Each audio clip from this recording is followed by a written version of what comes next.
Hey, what's up? It's Jim, and I just got back from the new film 22 Jump Street. Comedy sequels don't have the greatest reputation in the world. They're a pretty poor genre. Most of the time, when there is a successful comedy film and they make a sequel, it might be funny, it might be fun, you might like it at the time and be really excited for it and read all the stories about it online and everything. But then eventually when it comes out, it's usually fairly disappointing. Or at the very least, it's funny the first time you see it and, maybe you'll watch it again once, but you never have as much love for it as you did with the original. Like an example recently would have been Anchorman 2. But then when we get to 22 Jump Street, you have a film that actually lives up to and is, I don't know if it is as good as 21 Jump Street, but it's certainly fairly close to that quality, and fairly closer than you'd ever expect a comedy sequel to really be, by actually making fun of doing a sequel and doing a comedy sequel in itself. And I think that keeps it a little more fun, funnier, and makes it a little fresher than you really expect from a comedy sequel that always tries to either mix it up too much or do exactly the same thing. This kind of actually seems to do both. Now, the directors of this film, Phil Lord and Christopher Miller, have kind of made a career out of making films that you have extremely low expectations about. After switching between animation and live action through most of their career, going with Cloudy with a Chance of Meatballs, 21 Jump Street, the Lego Movie, and now 22 Jump Street, they seem to have picked projects that almost everyone thinks will turn out to be a horrible movie. But 22 Jump Street is just as inspired as all their other films they've made, even though they actually had less to do with the script this time.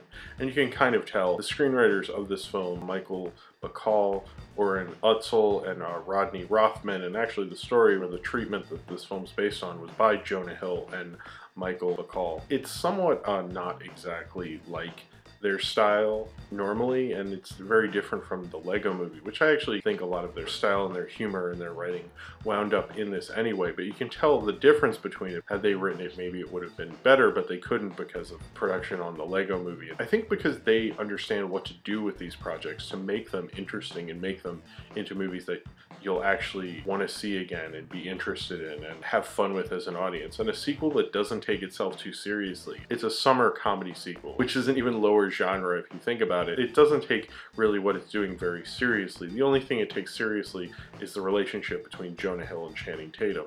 The rest of it's kind of very funny, having all of its meta humor and making fun of how much money they're spending and how they've been given more money by the police department when we all know what they're winkingly talking about. And it makes it a really enjoyable movie because of that, much like in the first 21 Jump Street movie where they kind of make fun of the whole idea of making a 21 Jump Street movie. They do kind of the same thing, but it works out because it's so laughable. I don't know if this joke could carry on past this, and they kind of make fun of that as well. Schmidt and Jenko, after a failed attempt at being policemen, they've decided to send them back to college and go undercover and do exactly what they did last time. And Ice Cube keeps telling them that they should definitely do exactly what they did last time and stick to that because they were good at that. And so they go into college as college students and try to investigate and find out where this drug is coming from by going to the dealer so they can get to the supplier, just like last time. But then they soon realize they shouldn't do things exactly like last time and try to solve the investigation of where these drugs are going. I think one of the things about Phil Lord and Christopher Miller that's different than every comedy director working now, and I think a good example would be Neighbors, which is a recent comedy, is most of them kind of has this point and shoot mentality where it doesn't feel like visually the films are that planned out. The whole Apatow school of comedy is kind of just a free-form, more improv background, and it almost looks like kind of a crappier sitcom if the director really cares a little bit more. Sometimes it feels just very loose and not very structured, and sometimes they try to be structured and try to be loose. But Phil Lord and Chris Miller have a real visual sense to them and have a lot of visual jokes, and they also, I think, even in the last film, 21 Jump Street, kind of combine the Apatow school, which obviously Jonah Hill is part of, and combine it with kind of more of their animation background. Animation has a lot more pre-production, it's a lot more planned out, obviously, and you can sense that in their films. And as two directors who go from animation and film several times, more so than I can think of from any major motion picture director working today or ever, they seem to really have a sense of how to be a bigger budget comedy director but still let kind of the actors have fun and utilize them in the same way that an Apatow school would. There still seems to be a lot of improving while there's a lot of more planned out visual jokes that I think makes both these films a lot different from the Apatow School. Well, not being so different that it's a completely different sense of comedy, they're definitely using that. There's not many visual directors in comedy right now. It's like Phil Lord and Chris Miller and then Edgar Wright. Everybody else is kind of doing this kind of point and shoot mentality, and you know, sometimes if the jokes are there, it's funny, but it gets a little boring after a while. I would like a well-directed comedy, and Phil Lord and Christopher Miller seem to be able to do that very well, and they did that again with 22 Jump Street. And they're also very good with the two actors. They use Channing Tatum in a way that I don't think any other director really has. They have a certain almost director chemistry with him. He's always very funny in these past two movies, and there's a side of him that makes you like him even more. It shows how good of an actor he is, that he can pull out these kind of performances with these directors. Jonah Hill, it's not as surprising because he's Jonah Hill and he's been funny in a lot of other movies. He's better at the leading man thing, and he does a lot of supporting stuff, but he feels like more comfortable in the leading man role. Ice Cube, who I wonder if his role was up because of Ride Along. I mean, certainly they knew that film was going to be a hit, but I don't know. Maybe they just wanted to up his role. Anyway, Ice Cube is very funny in this film and well utilized, and I think he pulled out one of his funnier comedic performances. I actually think he was maybe funnier in this than he was in Ride Along. There's a looseness to these films that you kind of never expect things to happen, and it's always funny. The audience, what I saw it with, was mostly always laughing. You're always having a good time with either of the Jump Street movies. And it's because it has like kind of an infectious energy, since you're being hit with so many different kinds of jokes. You know, I think that's the other thing with the Apatow School. They're kind of hitting you with the same kind of humor all the time. Phil Lord and Chris Miller kind of hit you with visual jokes, with improv, with this kind of joke, with a callback, with all sorts of different jokes all at once. So you really like don't know what's coming next. So it's really fun to watch as an audience. Their style of comedy is all over the place. It's a grab bag, and that's kind of the fun of it. They reference something they worked on 10 years ago. They reference movies the actors have been in. That's the infectious energy of it, is you never see all this stuff coming. And that's the fun of 22 Jump Street, just as much fun as 21 Jump Street is. And their careers in general, is you just don't see any of this coming. And you end up with an infectiously fun movie that I just want to keep experiencing their movies again. You know, the Lego movie's coming out on Blu-ray. I want that the day it comes out. I want to see this again. I'll see 21 Jump Street again. I haven't seen Cloudy the Chance of Meatballs, but I need to do that. They have an energy to these films that you want to keep talking about. I still think about 21 Jump Street. People still quote it.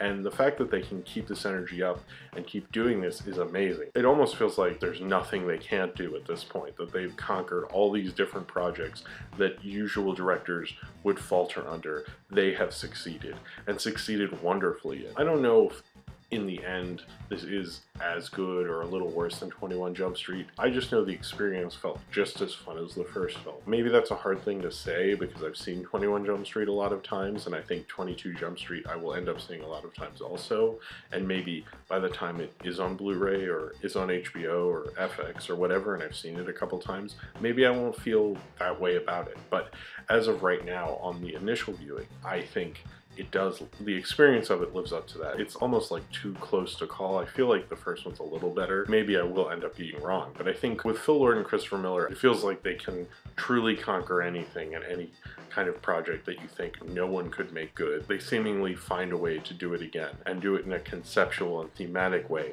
that makes it fresh and interesting, with concepts that never feel that way. And I think 22 Jump Street goes in that tradition of their directorial career and turns unoriginal Hollywood projects into some very original, fun, and conceptually interesting movies that you never thought they could be. I wanted to do kind of a spoiler section, just to talk about a few things, some of which would be at the very end, some at the beginning.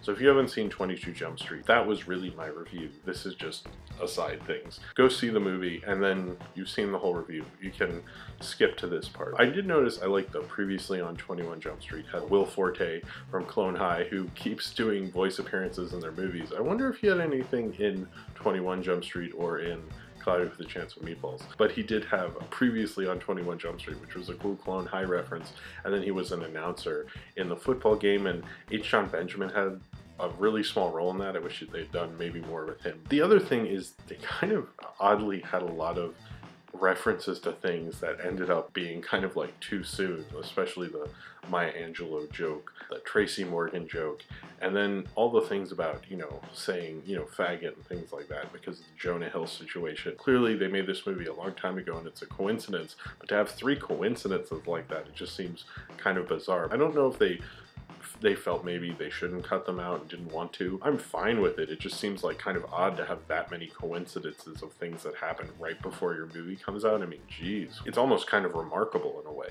There is kind of a 21 Jump Street, the series reference at the end of the film when they're going through the various sequels, which I like because it kind of erases them ever doing another 21 Jump Street movie. But they say, hey Booker, what's up? And if you're like, who's Booker? He was just a cast member from the original. That is true. He was a reoccurring cast member from the 3rd season of 21 Jump Street. But here's where it gets interesting, actually. Booker was actually the only spin-off from the original 21 Jump Street series. It only lasted a season, and I think it came out after 21 Jump Street. I don't think during. But anyway, it ran from 1989 to 1990. It only ran a season, and it was called Booker. It starred Richard Greco. But yeah, so that's the deal with that reference. I didn't get it until I looked it up. So if you have seen 22 Jump Street and you would like to talk about it, then comment below in the comments and subscribe if you would like to.